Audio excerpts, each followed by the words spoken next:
কিন্তু শেখ হাসিনার বিরুদ্ধে কোনো অন্যায় মামলা হওয়া উচিত না, তার অন্য কারো তো দূরেই থাকুক। এটা করতে গিয়ে শেষ পর্যন্ত যেটা দাঁড়ালো, আমরা শেখ হাসিনার সময় যে বিচারহীনতার সংস্কৃতি, হয়রানিমূলক মামলা, মাসুদ ভাই যেটা বললেন যে যেভাবে হতো, আমরা ঠিক একই জিনিস যখন দেখছি তখন দিনের শেষে যে পরিবর্তনটার এক্সপেক্ট আমরা করেছিলাম সেটা হতে পারে না। আমার কাছে মনে হয় সরকার খুব বেশি মবের সাইকোলজি বোঝার চেষ্টা করছে। এটা খুবই মর্মান্তিক, খুবই দুঃখজনক। মানে কেউ মনে করছেন যেহেতু যিনি আমার উপরে অন্যায় অবিচার করেছেন, যিনি আমার ন্যায় বিচার দেন নাই, আমিও তাকে পাল্টা প্রতিশোধ নেব তাকে ন্যায় বিচার না দিয়ে। এটা হয় না। প্রতিশোধটা হওয়া উচিত যিনি আমাকে ন্যায় বিচার দেন নাই তাকে আমি ন্যায় বিচার দিয়ে প্রতিশোধ দেব যদি নিতে হয়। অনেক ধন্যবাদ জাহিদ। মব কালচার যেটা জাহিদ বারবারই বললেন, এটার একটা চর্চা হচ্ছে, আপনার কি মনে হয়? হচ্ছে তো, এটা ভয়ঙ্করভাবে হচ্ছে, এবং এটা হচ্ছে বলেই কিন্তু নিয়ম নীতি অনুসারে অনেক কিছু হতে পারছে না। আচ্ছা, এই মব কালচারের কারণে কিন্তু আপনার লজিক্যাল কথাবার্তাগুলো মার খেয়ে যাচ্ছে। লজিক্যাল যে কথাটা জাহিদ বলেন, খুব একটা গুরুত্বপূর্ণ কথা কিন্তু বলছেন, যে 3 সাংবাদিকের চাকরি গেছে, যদি আপনি দায়িত্ব দেন যে ভাই তোমরা বলো, অনেক লোক বলবে হ্যাঁ ঠিক আছে যাওয়া উচিত ছিল, তারা বলবে, এবং তারা এদের মধ্যে কেউ কেউ মবের ভয়ে বলবে। মবটা এমন একটা পর্যায়ে গিয়ে পৌঁছেছে, তারা একটা জুলাই রেভলিউশনারি অ্যালায়েন্স একটা নাম, তারা বলছে march to Deepto TV, march to ATN etcetera etcetera. তো আমরা ওখানে যাব 24 ঘন্টার মধ্যে চাকরি যদি ফায়ার না তো হয়। তারা যেটা করলো, এখানে সরকার কি ভূমিকা রাখছে বলেন আপনি? আমি তো সরকার দিয়ে থাকি, আমি তো জুলাই রেভলিউশনারি অ্যালায়েন্সকে চিনি না। সরকার বলছে আমরা এর সাথে যুক্ত না। এটা তো যুক্তি হলো না।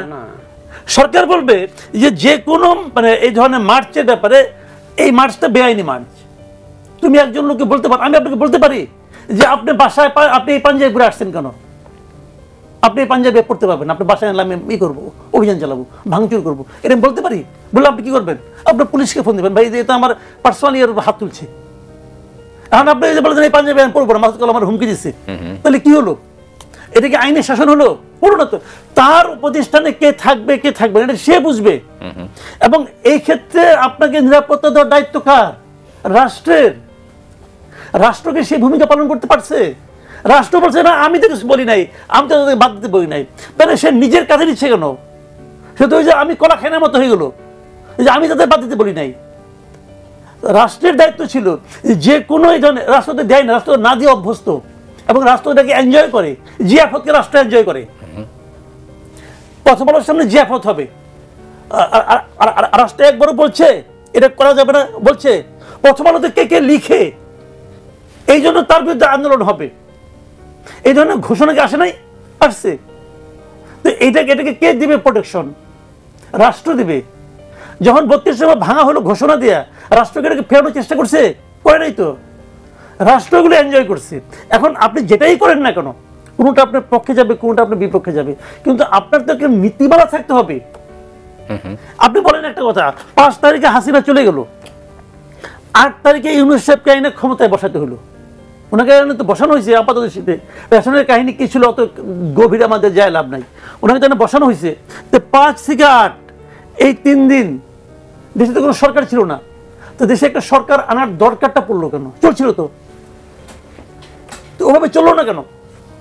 দরকারটা কেন পড়লো? দরকারটা পড়লো এই কারণে, এই 5 তারিখের ঘটনায় দেখেন বঙ্গভবন থেকে লোক যেন হাঁস নিয়ে যাচ্ছে, ছবি তুলছে, আমি হাঁস লুণ্ঠন করছি, কেউ বালিশ নিয়ে যাচ্ছে। ওইটা কিন্তু একটা আনন্দের দৃশ্য ছিল।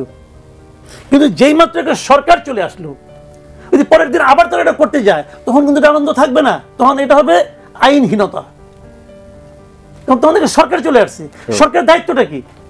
যে অপরাধী তাকে শাস্তির আওতায় আনা, এটা সরকারের দায়িত্ব। সরকারের দায়িত্ব অপরাধীকে ধরে মবের হাতে ছেড়ে দেওয়া নয়।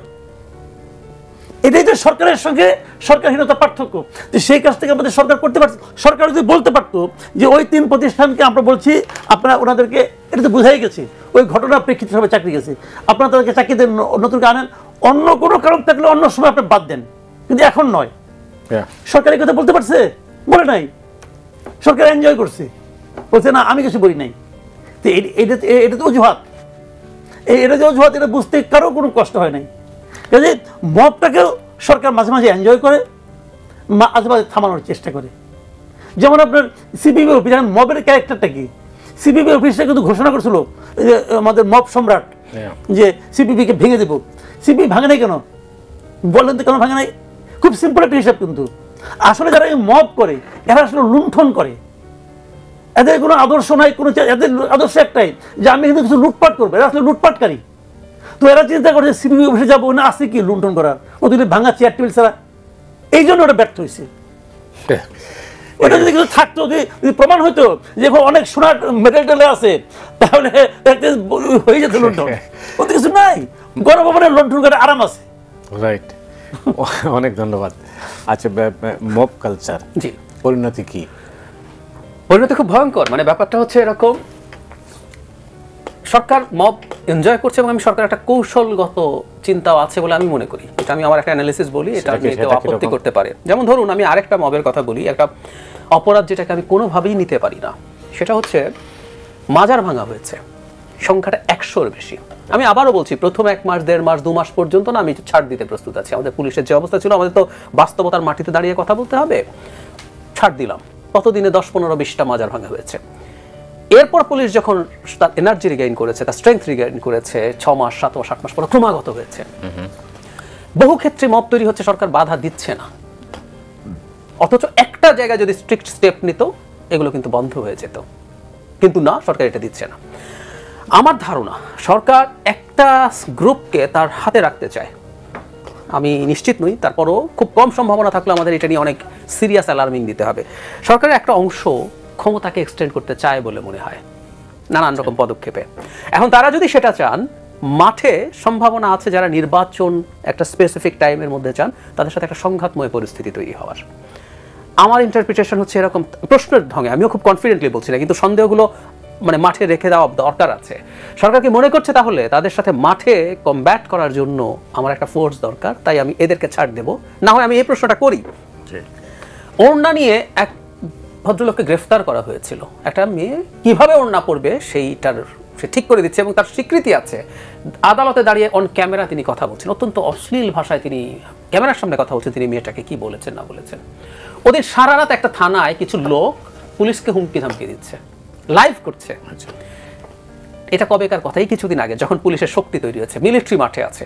আপনি যাকে গ্রেফতার করেছেন কোর্টে যাবে, কোর্ট ডিসাইড করবে কি হবে, থানায় এগুলো হতে দিয়েছেন তো? শেষ পর্যন্ত এই চাপে তাকে ছেড়ে দেওয়া হলো এবং ওই নারীকে মামলা প্রত্যাহার করতে হয়েছে তো।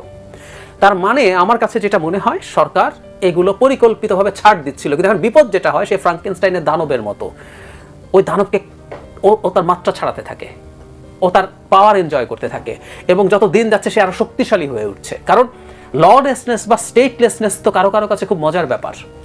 স্টেট তো একটা কোয়ার্সিভ ফোর্স, আমি চাইলে তো যে কোনো কিছু করে ফেলতে পারি না। যে মানুষটা এখন দেখুন, এই যে জুলাই রেভলিউশনারি অ্যালায়েন্স বা এই নামের প্রতিষ্ঠানটা, সে তো তার পাওয়ার দেখলো, সে দেখলো তার একটা হুমকিতেই এরকম ঘটনা ঘটে যায়, তাহলে সে নিজের এই যে একটা তৃপ্তি তৈরি হলো, আমি এত কিছু করতে পারি, প্লাস তারা অনেকে ইউজডও হতে শুরু করবে। এরপর দেখবেন এটা মার্সেনারির মতো ইউজড হবে, কেউ ওদেরকে ভাড়া করবে যে তুমি এর বিরুদ্ধে এটা করো। হয়েছে না, র্যাব যখন সরকারের কাজে খুনখুনি শুরু করলো, পরে প্রাইভেট প্র্যাকটিস হয়েছে না, নারায়ণগঞ্জের 7 খুন ভাড়া করেছে। আমি ধারণা করি এই মব এখন ভাড়া তৈরি হবে, ভাড়া হয়ে তাদেরকে লেলিয়ে দেওয়া হবে। অনেক ক্ষেত্রে সরকার পছন্দ করবে না এমন কাজ করবে, এবং আমি একটা এনার্কির পরিস্থিতি দেখতে পারবো। খেয়াল করুন, পুলিশ কিন্তু ইনক্রিজিংলি শক্তিশালী হচ্ছে, কিন্তু দেখা গেছে যে পরবর্তীতে বহু ক্ষেত্রে এগুলো আরো বেশি বেড়েছে, কারণ সরকারের এই যে রিলাক্টেন্স ছিল, এখন সরকারের জন্য খুব ঝুঁকি তৈরি করছে, এবং সরকার বিপদে পড়বে বলে আমি মোটামুটি নিশ্চিত। যে কথাটা বলছিলেন, তো মব কালচার এবং তার পরিণতি নিয়ে মামলা, আপনি এই প্রসঙ্গে আপনার কি কিছু বলার আছে? হ্যাঁ, একটা জিনিস লক্ষ্য করেন, যে জিনিসটা নাকি আসলে সবচেয়ে অ্যালার্মিং, যেটা যে একটা সরকারের মানে দৃষ্টিভঙ্গিটা কি হবে। ধরুন একটা ঘটনা ঘটলো, আপনিও ঘটালেন, আমিও ঘটাইলাম, এখন আমি সরকারের আপনজন, অথবা আমার দিকে তাকাবে না, কিন্তু আপনার দিকে তাকাবে, আপনার বিরুদ্ধে মামলা হবে, আমার বিরুদ্ধে মামলা করতে গেলে মামলা হবে না। এটা কিন্তু সরকারের দৃষ্টিভঙ্গি হতে পারে না। সরকারের দৃষ্টিতে সবাই সমান। ওই যে আমরা ছোটবেলায় শুনতাম না, কাজীর বিচার, সে তাকাতো না সে কার বিচার করতেছে, সে ব্যক্তির দিকে তাকাতো না, সে তাকাতো ঘটনার দিকে। তো এইটাই হলো একটা আইডিয়াল গভর্নমেন্টের অ্যাটিটিউড হওয়া উচিত। হচ্ছে কি দেখেন, আমি সিম্পলি যে মব কালচারের কথা বলতে চাই, জাহাজের কথা বললেন, হচ্ছে না কেন বলছি, হচ্ছে না এই কারণে, এই জাহাজের কথা বলো না, যে মাজার ভাঙা, এই মাজার ভাঙাটাকে মনে করেন সরকার থামাতে চেয়েছে। প্রথমে 1-2 মাস উনি ছাড় দিলাম, ছাড় না হয়, কিন্তু কখনো থামাতে চেয়েছে, কখনো। একটা এক্সাম্পল দিয়ে বলি আপনাকে, এখানে সোজা 2টা গ্রুপিং আছে। ওরা হলো আহলে সুন্নাতপন্থী, মাজারপন্থী। আমাদের দেশে ভাই সত্যি কথা বলতে আমাদের এখানে তো মাজারপন্থী অনেক লোক আছে, এবং কয়েকটা আমাদের কিন্তু একটা রিজিয়ন আছে, চট্টগ্রাম, সিলেট, এই সমস্ত জায়গায় কিন্তু এলাকাগুলি, ব্রাহ্মণবাড়িয়া, এগুলি কিন্তু মাজারপন্থীদের এখানে কিন্তু প্রভাবটা বেশি। এখন এই আহলে সুন্নাত যাদেরকে বলা হয়, দেখেন ঢাকা শহরে গত কয়েকদিনে, গত ধরেন আপনার 1 মাস না, গত 20 দিনের মধ্যে দেখেন কতগুলি ধর্মীয় অনুষ্ঠান কিন্তু হয়ে গেল। জামাতরা করলেন, বড় বড় জায়গা দিল, হেফাজত করলো, এটার জন্য বড় জায়গা দেওয়া হলো। তো আহলে সুন্নাত কিন্তু একটা বড় অনুষ্ঠান করেছিল, সারা দেশ থেকে তাদের অনেক লোক এসেছিল। তাদেরকে গভর্নমেন্ট জায়গা দিতে যে এত তাড়াতাড়ি করলো কেন? একবার বলে সেই যাও ওই মাঠে, একবার বলে যে এখানে দিবে না, সোহরাওয়ার্দী উদ্যানে দিবে না জায়গা, পাঠালো যে কি একটা বিএনপিকে পাঠাচ্ছিল ওখানে জানি কি নাম, কি মাঠ জানিছিল একটা, কমলাপুরের স্টেশন, হ্যাঁ ওই মাঠে পাঠাইলো, ওই মাঠে যাবে তো না, ওই মাঠে দেওয়া হবে না। শেষ পর্যন্ত মানে আমার কাছে মনে হচ্ছিল যে আওয়ামী লীগ আমলে পুলিশ যা করেছিল ঠিক সেই কাজটাই আহলে সুন্নাতের সঙ্গে করতেছে। তাদের শেষ পর্যন্ত জায়গা দেওয়া হলো কোথায়? প্রেস ক্লাবে। এবং ভেরি ইন্টারেস্টিং পয়েন্টটাকে আমি বলি আপনাকে, ওই দিন আমি বিকেলবেলায় আমি এই নিউজটা খুঁজতেছিলাম, মানে সন্ধ্যার পরে, আমাদের মিডিয়াগুলো এই নিউজটা কেউ কভার করে নাই, আমি মিডিয়াগুলো রিপোর্টটা পাই নাই।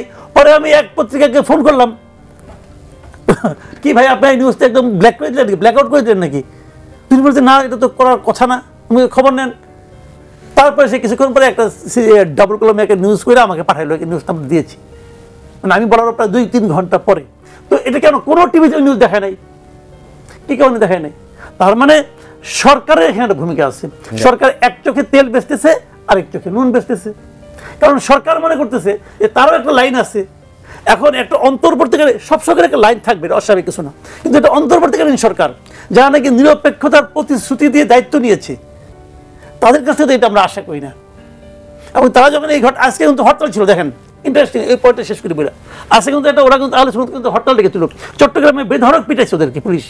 আজকে হরতালে কিসের প্রতিবাদে? যে গাজীপুরে তাদের একজন মসজিদের ইমাম এবং খতিব ছিল, মাওলানা রইসুদ্দিন নামে এক ভদ্রলোক, তার বিরুদ্ধে কি কি সমস্ত অভিযোগ দিয়ে তার পিটিয়ে মেরে ফেলেছে। তো অভিযোগ দিয়ে মারা যায়, সত্য মিথ্যা প্রমাণ করতে হবে না, এবং সেই হত্যা ঘটনায় তারা কোনো মামলা পর্যন্ত হয় নাই, মামলা নেয় নাই। ওই যে একটু আগে আমাদের আইন উপদেষ্টা বললো না যে মামলা করলে তো আমরা না করতে পারি না, এখানে না করলো কে?